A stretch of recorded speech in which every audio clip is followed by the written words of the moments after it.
Welcome back, or welcome to Make Good Choices Monday. I'm Becky Amio, and today we are going to talk about the shiner in the room.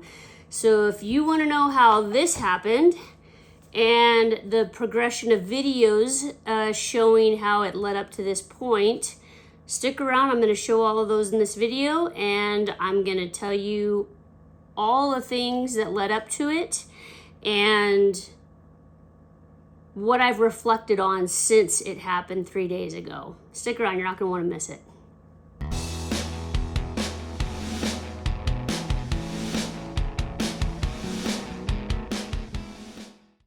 A couple weeks ago, I had just posted a video about hand walking your horse and how good it is for you and for them, and how you'll find holes in your horse that you didn't know that were there. If you haven't gone and seen that, I encourage you to go back and watch it, because this video will make so much more sense once you've seen that video, because I do a lot of hand walking with these colts along with all the other groundwork that I do in the round pen with them. And one of my biggest beliefs is that, we ride the same horse we lead. And when we hand walk them, we find out what we have on top of all the other things that we do in our groundwork. Whether it's the first saddling, the first bridling, the first time we lunge them, we find out who we have and what temperament we're dealing with. And everything is a lie detector test. How they react to all of those different things is pretty much a good precursor to understanding how they're going to react and what they're going to do when they're put under pressure, when they're in situations, when they're spooked. It's all things that lead up to the next step, right? So I encourage you to go back and watch that video if you haven't seen it yet. Now, I am ramping up on spring. We're dry right now, so I'm getting after it and working lots of horses, starting on new colts, going back and working on older ones, just starting to really get after it. And I've got a young colt, 2-year-old gelding that's been here for a week, and we're coming right along. He is textbook. Just able to add one thing, add a next thing, add the next thing, and he's been great. Came with his feet trimmed, a dental vaccinations. All the things. He had all the cares, right? Well fed, all the things. Super well-bred gelding. Somebody cares about him. And one of the first things that I picked up on is he is not confident about me on his right side.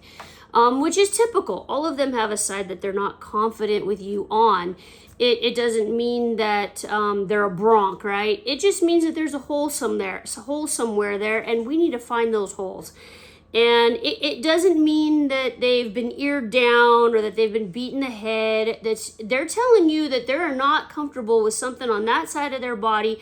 It could be, I don't like to pick up my hind right foot. It could be something like that. It doesn't have to be something around the head. But this guy, he always kind of turns his head to the side when I go to touch his right side. And he avoids and tries to look away. He tries to protect that side. As they all do. They all have something. Working through that with him. And it's one of those things where I can either hit it hard at once, one time, and take care of it, or I can bring it along slowly, gradually, organically, until one day it just goes away, and then you forget that they even had a problem on one side. And that's how I chose to handle this gelding. And so we had worked through the day. We had brand new footing in the round pen. It was beautiful, beautiful temperature out. Perfect horse working temperature. He broke a little sweat, he had a really good education that day, and I thought, now it's time to take this horse for a little walk. And so we headed up to take a little walk around the house. And we made it up to the house just fine, turned around to come back, and as they do get excited about going back. They get anxious. They start to, sometimes we'll dance in place or want to trot along or get out ahead of you on the line. A couple of times I had to swing my lead rope in front of his nose, helicopter style, where, if they go bump into it, then they back off. They bump into it and back off, a couple of times before they realize, oh, I'm supposed to be walking right here next to you. He had a couple of those, but no big deal. As we got a little bit closer to the corrals. We weren't quite to the horses yet. He went perpendicular on me, and now he's kind of prancing sideways on me.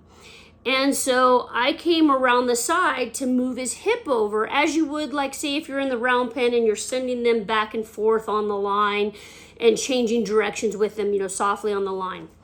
And I went to go move his hip over to straighten him back up, and that's the last thing I remember. He came forward instead, and I woke up on the ground. I immediately tried to tell Siri to call JD, but my earpiece had been blown out of my ear. My glasses were off my head. My hat was off my head. I could feel this bruise, or this bump, a golf ball sized bump developing on my cheek. And I sat up and I found my earpiece right away and I put it in, and I'm like, ooh, I don't feel so good. I laid back down again and I just said, hey, Siri, call JD. And he was just in the section over checking cows, so he was able to come right over and asked me what happened, and I didn't really know what happened. And I asked him if he'd go catch the horse for me, and I stood up and kind of took stock of all of my parts. I ended up bumping my elbow pretty good, sprained a finger, have road rash on the front of my left shin, down my leg, and then later on when I was taking a shower, we found road rash on my back and some bruising on my back. All of that stuff I don't remember. I really wish somebody would have been watching and they could have seen, exactly what transpired to help me understand what happened. I ended up taking the colt back to the round pen, and I down-regulated him, worked through it, made sure, readdressed that side-to-side work on the line, among some other things that I did with him before I called it a day with him, because otherwise that would have been his day. I would have taken him back down, tied him up for a little while, put him away. And instead we went back to the round pen and did a little bit of work.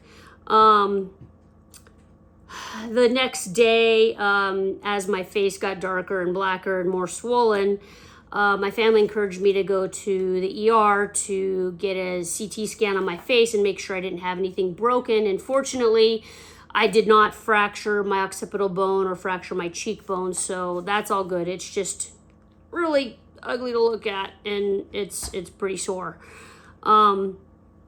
So let me tell you what I learned about this experience. So on deeper reflection, the three things that I learned in this particular situation was, number one, I underestimated how good of a handle I had on this horse just to lead him. Just to lead him. And I think when we all look and reflect back on times that we've led horses from A to B, and sometimes we feel like we're leading a kite. Sometimes they're spooking at something off to the side and they're bumping into us.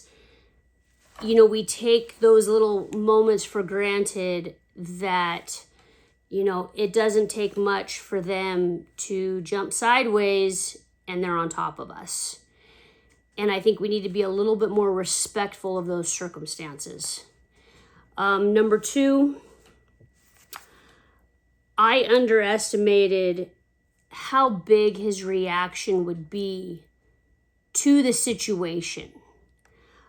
All of them are going to react differently, right? When horses spook, some jump, squat, and stand there. Others run off. In this case, his reaction was to run forward, obviously, and it didn't matter who was in front of him. I don't know that he was even aware that I was there at that point. And that is an entire other topic that I want to touch base on at some point, is training the horse to be aware of our presence, right? That is an entire different topic in itself. The third thing that I learned in this circumstance is I underestimated how overfaced and challenged this colt was in this particular situation. When the rest of us are going, it's not that big of a deal. I mean, how hard could it be? You know, all you were doing was leading him away from his friends or towards his friends, and these horses aren't even his friends. These horses are just other horses that are in the general vicinity of where he's stalled. And it was so extremely challenging to him. And this was his reaction under pressure. So, you know, I will still encourage people to hand walk their horses. You find out what you have when you hand walk them. I have still found that I've been hurt just as bad in the saddle as I have been on the ground.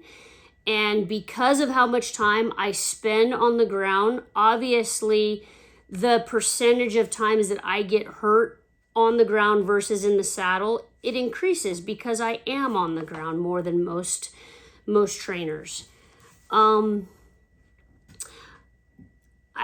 only thing I can encourage you guys to do is be more aware and observant of your horse's mental and emotional state in these circumstances. I'm not sure any amount of work or tired would have made a difference. You know, spend some time on the ground with these guys and get to know them really, really well so you can avoid situations like this. You know, I'm the crash test dummy. I am at that entry foundational level of horse training. I am taking the hit so hopefully somebody else doesn't. And I am making an evaluation on these horses early on to hopefully help these horses get into the right hands and people that are going to be able to help them and that need them and are going to be able to go on a really long time and enjoy them. So all that being said, I hope you guys have learned something from this, if anything, what not to do. I hope you make good choices, and I hope you have a good rest of your day. Thanks for watching. I appreciate you, and hopefully we'll have some better, more positive videos coming your way soon as the summer progresses. Thanks for watching.